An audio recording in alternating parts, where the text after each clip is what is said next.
Shalom Bapak Ibu Saudara-saudara sekalian yang terkasih dalam Tuhan. Gimana kabarnya? Kiranya kita semua tetap diberikan sukacita dan kekuatan oleh Tuhan hari ini. Dan sebentar lagi kita akan memulai doa keluarga kita. Untuk itu mari kita menyiapkan hati kita dengan bersatu dulu sejenak.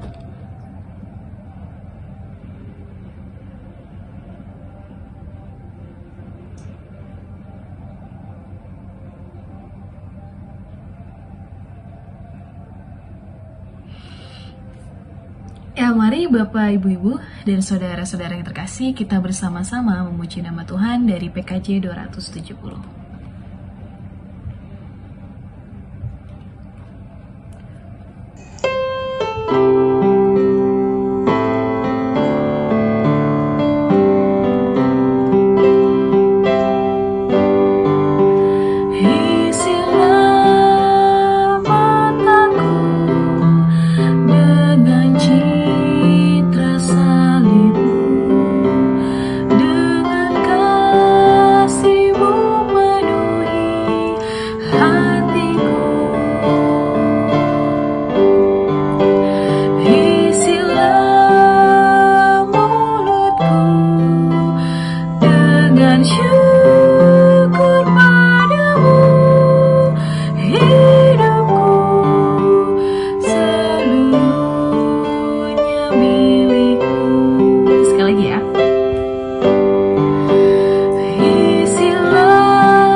Bapa, kami mengucap syukur karena pada hari ini kami masih diberikan kesempatan untuk mengikuti doa keluarga pada hari ini, Tuhan. Dan sebenarnya juga kiranya kami ingin membaca dan merenungkan sebagian dari firman-Mu, Tuhan. Kiranya Engkau yang mau memberkati kami agar firman ini dapat menjadi kekuatan untuk kami tersendiri, sehingga kami dapat menjalani aktivitas kami kembali, Tuhan. Dan berkati juga Pendeta Ima yang akan membawakan sebagian dari firman-Mu. Kiranya Engkau yang mau memakai dia untuk menyampaikan apa yang ingin Engkau sampaikan, apa yang ingin Engkau ucapkan kepada kami. Terima kasih Tuhan, inilah doa dan harapan kami yang jauh dari kata sempurna ini. Tuhan, kiranya Engkau saja yang mau menyempurnakannya. Hanya dalam nama-Mu saja kami sudah berada mengucap syukur. Haleluya, amin. Salam sejahtera bagi kita semua. Apa kabarnya Bapak, Ibu, Saudara, Saudari, dan para sahabat yang terkasih dalam Yesus Kristus? Pembacaan firman Tuhan saat ini terambil dari Yesaya 64 ayat 1 sampai 8. Yesaya 64 ayat 1 sampai 8. Begini bunyi firman Tuhan. Sekiranya Engkau mengoyakkan langit dan Engkau turun, sehingga gunung-gunung goyang di hadapan-Mu, seperti api membuat perangkas menyala-nyala, dan seperti api membuat air mendidih, untuk membuat nama-Mu dikenal oleh lawan-lawan-Mu, sehingga bangsa-bangsa gemetar di hadapan-Mu, karena Engkau melakukan kedahsyatan yang tidak kami harapkan, seperti tidak pernah didengar orang sejak dahulu kala. Tidak ada telinga yang mendengar, dan tidak ada mata yang melihat. Seorang Allah yang bertindak bagi orang yang menanti-nantikan Dia. Hanya Engkau yang membuat demikian. Engkau menyongsong mereka yang melakukan yang benar, dan yang mengingat jalan yang Kau tunjukkan. Sesungguhnya Engkau ini murka, sebab kami berdosa. Terhadap Engkau kami memberontak sejak dahulu kala. Demikianlah kami sekalian seperti seorang najis dan segala kesalahan kami seperti kain kotor. Kami sekalian menjadi layu seperti daun, dan kami lenyap oleh kejahatan kami, seperti daun dilenyapkan oleh angin. Tidak ada yang memanggil namamu atau yang bangkit untuk berpegang kepadamu, sebab engkau menyembunyikan wajahmu terhadap kami dan menyerahkan kami ke dalam kekuasaan dosa kami. Tetapi sekarang ya Tuhan, Engkaulah Bapa kami. Kamilah tanah liat dan Engkaulah yang membentuk kami, dan kami sekalian adalah buatan tangan. Saya mengulang pada ayatnya yang ke-8. Tetapi sekarang ya Tuhan, Engkaulah Bapa kami, dan kami sekalian adalah buatan tangan-Mu. Bapak, Ibu, Saudara terkasih dalam Yesus Kristus, pasti kita pernah melihat bentuk dari keramik atau hasil dari tanah liat. Tapi tidak semua orang tahu bagaimana membuat tanah liat. Dari tanah yang biasa, yang kadang kala ketika hujan orang jadi sebal karena becek. Tapi tanah liat itu bisa diolah, dan kalau diolah dengan benar dan di tangan orang yang hebat, dia akan menjadi tanah liat yang bagus hasilnya. Jadi bentuk yang sangat berguna. Tempayan, piring, teko, gelas, sangat membantu kehidupan manusia, khususnya waktu dulu, mungkin di zaman purba. Tetapi untuk menjadi bentuk yang bagus dan juga berfungsi dengan sangat baik, tanah liat butuh proses yang panjang.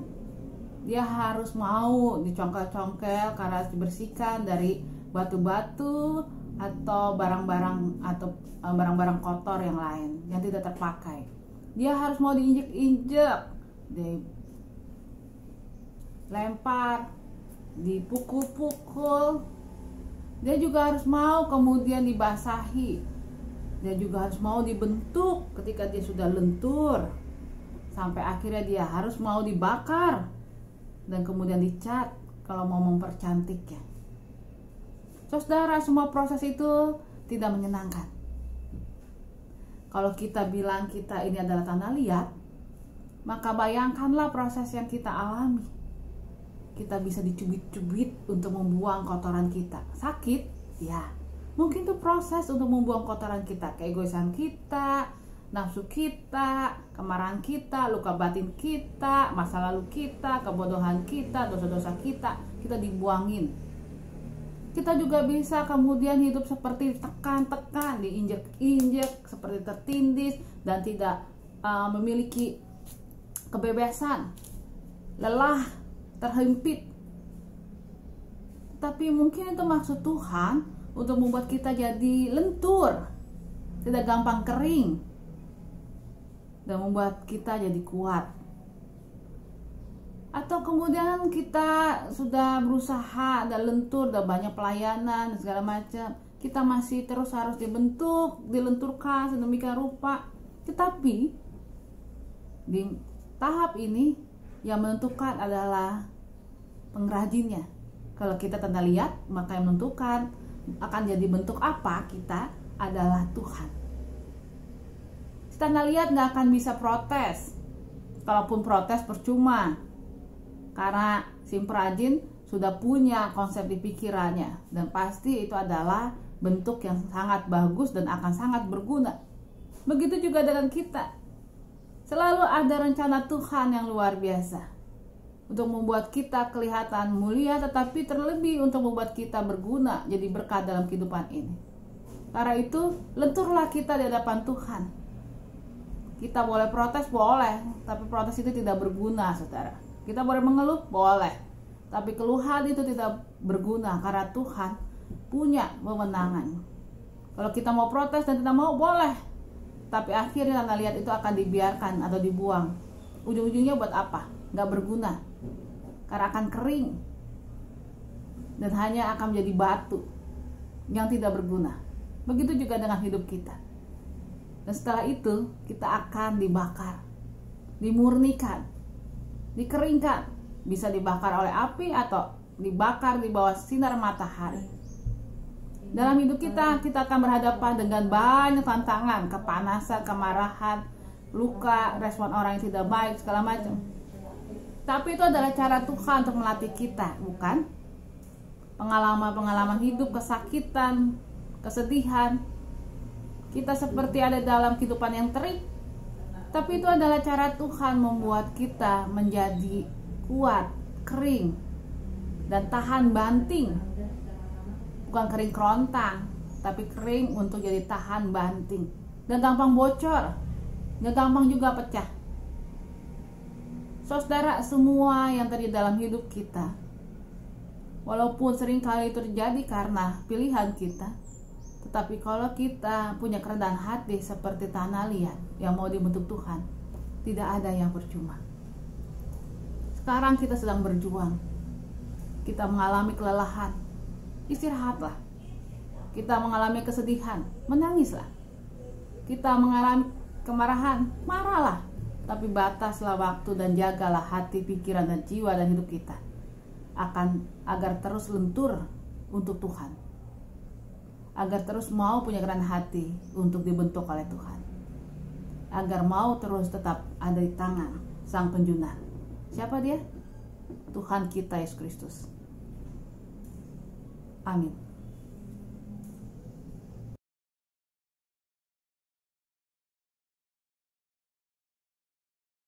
Mari saudara kita berdoa, kita naikkan doa syafaat.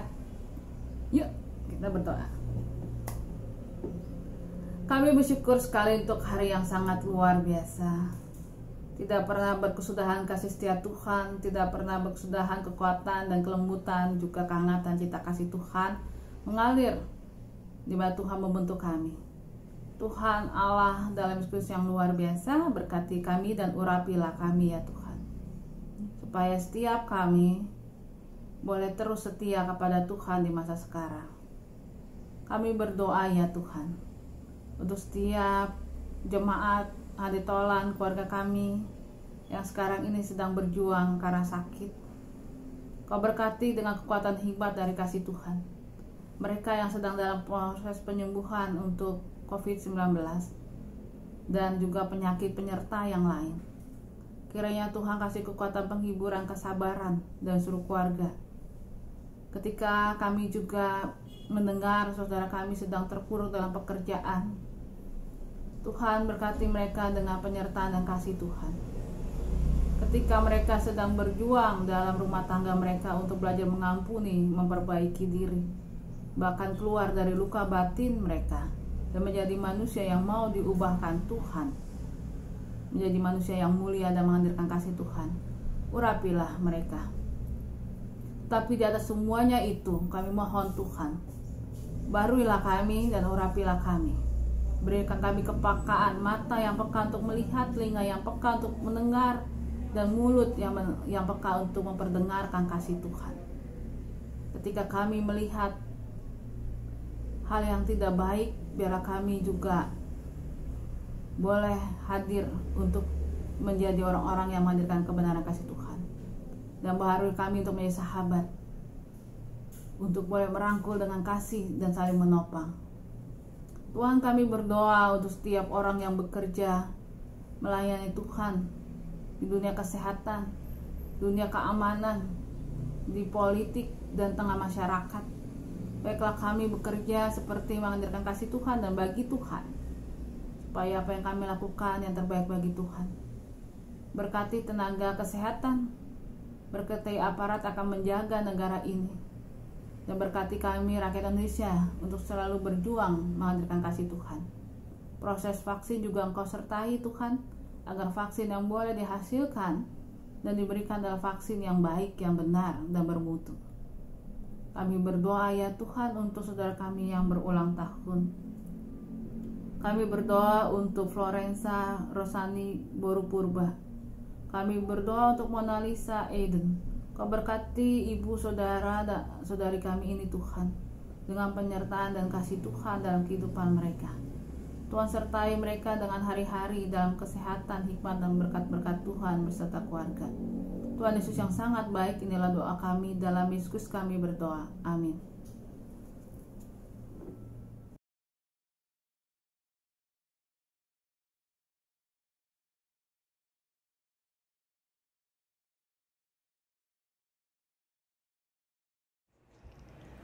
Bapa kami yang ada di surga, dikuduskanlah nama-Mu, datanglah kerajaan-Mu, jadilah kehendak-Mu di bumi seperti di surga. Beri kami hari ini makanan yang secukupnya. Ampuni salah kami, seperti kami ampuni yang bersalah pada kami. Jangan bawa kami dalam pencobaan, tapi lepaskan kami dari yang jahat. Sebab Engkau yang punya kerajaan dan kuasa dan kemuliaan sampai selama-lamanya. Amin.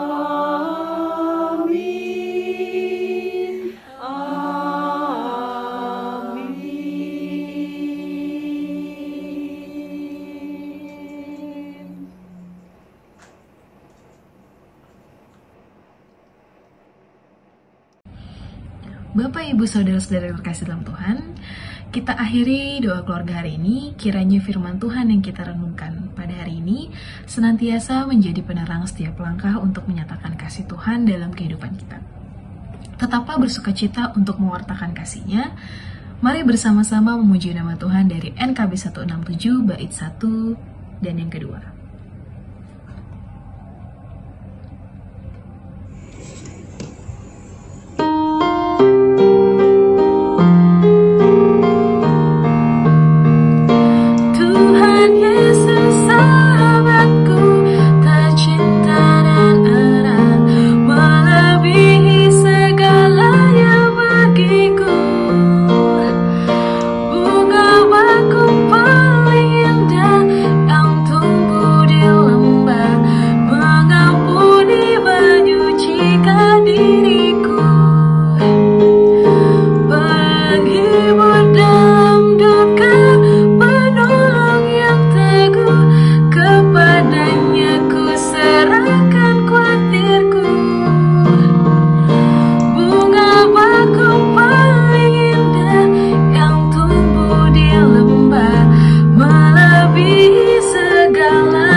Di setiap